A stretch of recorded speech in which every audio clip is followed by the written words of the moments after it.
আসসালামু আলাইকুম প্রিয় দর্শক, আজকে আমি চলে আসলাম একটি L32 গ্রহ ইঞ্জিন নিয়ে। তো এই ইঞ্জিনটির সমস্যা হলো ইঞ্জিনের মোবিল গাদ হয়ে গেছিলো প্রচুর পরিমাণে, তার জন্য ইঞ্জিনের মোবিল উঠে নাই, তার জন্য ক্রানশিফটটি ধরে গেছিলো। প্রিয় দর্শক, আপনারা দেখতেই পাচ্ছেন সেই কাঙ্ক্ষিত ক্রানশিফটটি। এই ক্রানশিফটটির উপরে অনেক বাবরি ধরে গেছিলো বেগিনের। সেই বাবরি আমরা প্রথমে স্ক্রু ড্রাইভার দিয়ে ফেলে তারপরে শীষ কাগজ মারছি। তো প্রিয় দর্শক, এই ভিডিওটির ভিতরে এমন কিছু গুরুত্বপূর্ণ বিষয় নিয়ে আমি কথা বলছি যেগুলো হয়তো অন্য ভিডিওতে আপনারা পান না। আশা করি এই ভিডিওটি আপনারা ফুল দেখলে অনেক কিছু বুঝতে এবং শিখতে পারবেন। তো চলুন বেশি কথা না বলে মূল ভিডিওতে যাওয়া যাক। তো প্রিয় দর্শক, আমাদের মোবিলগুলো গাদ হয়ে যাওয়ার কারণে আমরা এখন মোবিল ফিল্টারটাকে খুলে ওয়াশ করে নিব, কেননা মোবিল ফিল্টারটা জাম হয়ে গেছে।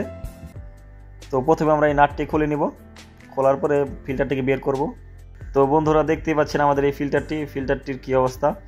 ফিল্টারটির উপরে প্রচুর পরিমাণে গাদ জমছে। তো এই গাদগুলোকে আমরা ধুয়ে নিব। তো প্রিয় দর্শক, কেউ যদি আমার চ্যানেলের নতুন দর্শক হয়ে থাকেন তাহলে অবশ্যই চ্যানেলটি সাবস্ক্রাইব করে সাথে থাকবেন। আর কেউ ভিডিওটি স্কিপ করবেন না, ভিডিও স্কিপ করলে কিছুই বুঝতে পারবেন না।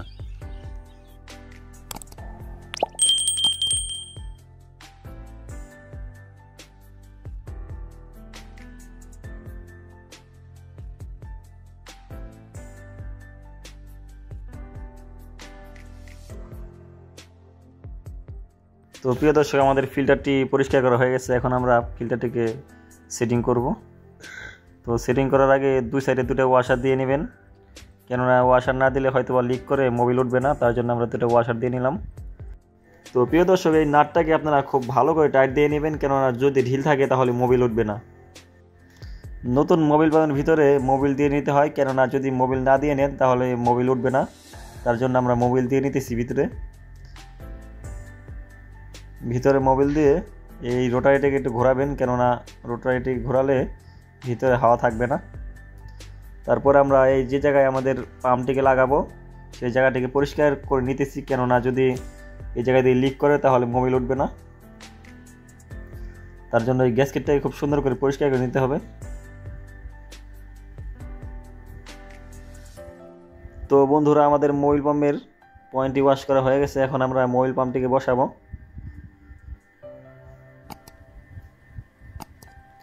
পাম্পটি বসানোর আগে নাটগুলোকে দিয়ে নিব।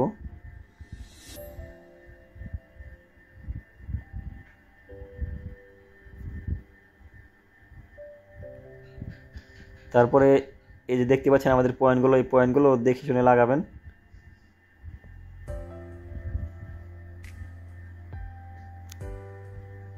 পাম্পটির নাটগুলোকে খুব ভালো করে টাইট দিয়ে নিতে হবে, কেননা যদি লুজ থাকে তাহলে মোবিল উঠবে না।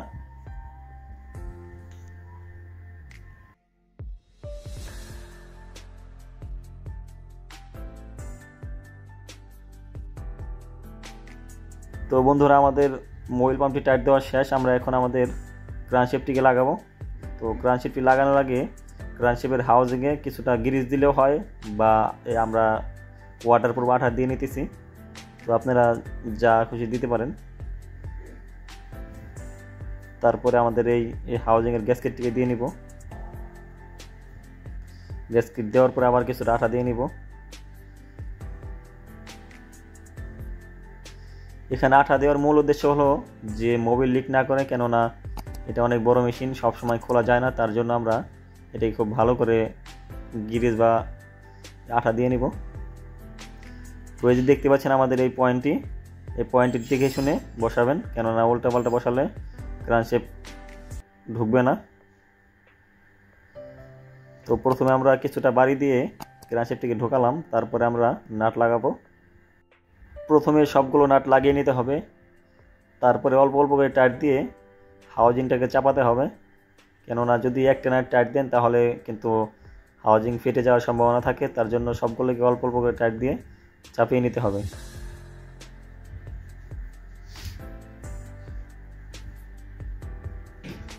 সবগুলো নাট টাইট দেওয়া হয়ে গেলে হাউজিংয়ের উপরে কিছুটা বাড়ি দিয়ে নিতে হবে, কেননা যদি কিছুটা বাকি থাকে তাহলে ঢুকে যাবে। তো প্রিয় দর্শক, আমাদের হাউজিংয়ের নাটগুলো টাইট দেওয়া হয়ে গেছে। এখন আমরা আমাদের সামনের গিয়ার টাইমিংটাকে সেট করব। তো সেট করার আগে গিয়ার টাইমিংগুলো মুছে নিতেছি, কেননা নম্বরগুলোকে যদি না দেখা যায় তাহলে সঠিকভাবে টাইমিং হবে না। তার জন্য আমরা মুছে নিলাম। তো আমরা প্রথমে এই বলগুলোকে দিয়ে নিব। বলগুলো দেওয়া হয়ে গেলে বলের চাপাটাকে দিব। চাপা দেওয়ার পরে বেয়ারিংটাকে দিব। তারপর আমরা এখন বসাবো।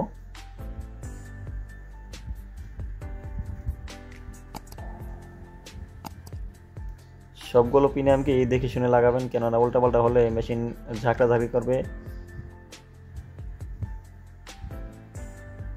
তো দেখতেই পাচ্ছেন আমাদের এই যে হ্যান্ডেল প্রিমিয়াম এবং ওয়েট প্রিমিয়াম লাগালাম। তারপর দেখতে পাচ্ছেন এই যে আমাদের 00, এই যে 11, তারপরে টোটো। তো সবগুলোই ঠিক আছে। তো আমরা এখন আমাদের এই মোবিল পাসিং পয়েন্টটাকে লাগাবো। তো এই পয়েন্টটাকে খুব সুন্দর করে লাগাবেন, কেননা যদি উল্টাপাল্টা হয় ভেঙে যাওয়ার সম্ভাবনা থাকে।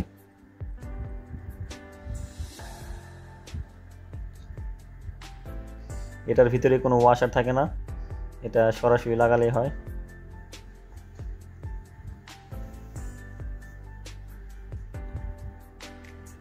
নাটটি লাগানো হয়ে গেলে এই নাটটিকে খুব ভালো করে টাইট দিয়ে নিতে হবে, কেননা যদি ঢিল থাকে তাহলে অবশ্যই ক্রানশেপে মোবিল যাবে না, আর মোবিল না গেলে ক্রানশেপের বেগিন ধরে যাবে। তার জন্য খুব ভালো করে টাইট দিয়ে নিতে হবে। তো প্রিয় দর্শক, আমাদের গিয়ার টাইমিং করা শেষ। এখন আমরা আমাদের সাইড কভারটিকে লাগিয়ে নিতেছি।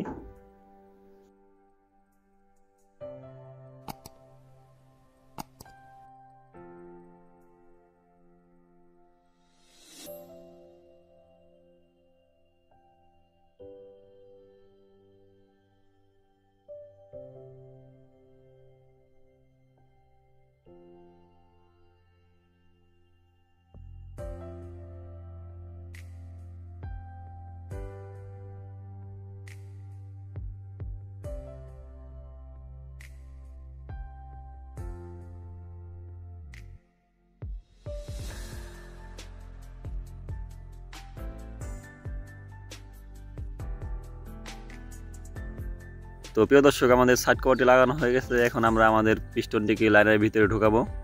তার আগে আমরা কানেক্টিংয়ের ভিতরে বেগেনগুলোকে লাগিয়ে নিতেছি।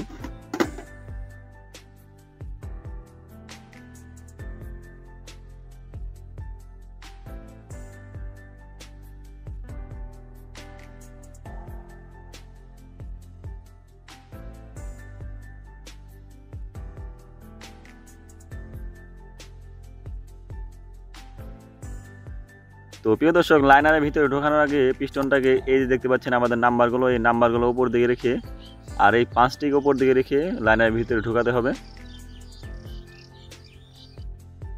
তো প্রিয় দর্শক, পিস্টনের ভিতরে রিংগুলো যেভাবে থাকবে আমি আপনাদেরকে দেখাচ্ছি। এই যে প্রথম রিংটা ডান দিকে থাকবে, তারপর রিংটা উপর দিকে, তারপরের রিংটা বাম দিকে থাকবে। 3টা রিং 3 দিকে রেখে লাইনারের ভিতরে ঢোকাতে হবে, তাহলে আর কোনো সমস্যা হবে না।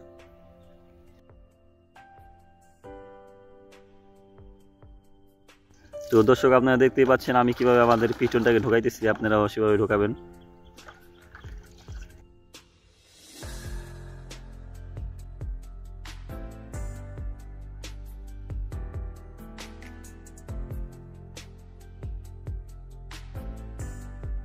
পিস্টনটি পুরোপুরি লাইনারের ভিতরে ঢুকে গেলে যে দেখতে পাচ্ছেন আমাদের বেগেনের পাল্লার ভিতরে কিছু নাম্বার আছে, এই নাম্বারগুলো উপর দিকে রেখে বেগেনটিকে লাগিয়ে নেবেন, তাহলে আর কোনো সমস্যা হবে না।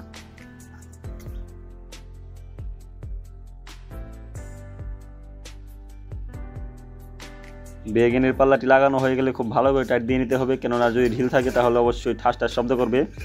তার জন্য খুব ভালো করে টাইট দিয়ে নিতে হবে। প্রিয় দর্শক, আমাদের ক্রানশেপ ঢোকানো এমনকি পিস্টন লাগানো শেষ। এখন আমরা আমাদের ইঞ্জিনে মোবিল ঢেলে এখন দেখবো আমরা মোবিল উঠে কিনা। তো দেখতেই পাচ্ছেন মোবিল উঠতেছে, আর কোনো সমস্যা নেই। এখন আমরা আমাদের ইঞ্জিনের হেডটিকে লাগিয়ে নিব।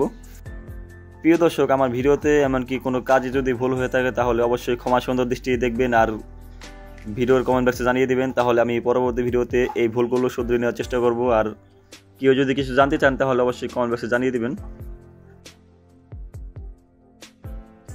প্রিয় দর্শক, আমরা আমাদের হেডটিকে খুব ভালো করে টাইট দিয়ে নিতেছি। আপনারা আপনাদের হেডটিকে খুব ভালো করে টাইট দিয়ে নেবেন, কেননা যদি হেড লুজ থাকে তাহলে অবশ্যই হেড গ্যাসকেট কেটে যাবে। তার জন্য হেডটাকে খুব ভালো করে টাইট দিয়ে নিতে হবে। তো প্রিয় দর্শক, ফাইনালি আমাদের ইঞ্জিনের কাজ সম্পূর্ণ শেষ। এখন আমরা আমাদের ইঞ্জিনের চাকাটিকে লাগিয়ে নেব। চাকাটি লাগানোর পর বেশিটাকে স্টার্ট দিব। তো আপনারা আমাদের সাথে থাকুন, কেউ ভিডিওটি স্কিপ করবেন না, স্কিপ করলে কিছুই বুঝতে পারবেন না। আর যারা যারা আমার চ্যানেলের নতুন দর্শক তারা অবশ্যই চ্যানেলটি সাবস্ক্রাইব করে সাথে থাকবেন, কেননা পরবর্তীতে আরও অনেক গুরুত্বপূর্ণ ভিডিও নিয়ে আমি আসবো। সেই ভিডিওগুলো মিস না করতে চাইলে অবশ্যই চ্যানেলটি সাবস্ক্রাইব করে সাথেই থাকুন।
তো ফাইনালি আমাদের ইঞ্জিনটির কাজ সম্পূর্ণ শেষ। এখন আমরা আমাদের ইঞ্জিনটি স্টার্ট দিয়ে নেব, তারপরে দেখবো ইঞ্জিনটি কেমন সার্ভিস দেয়।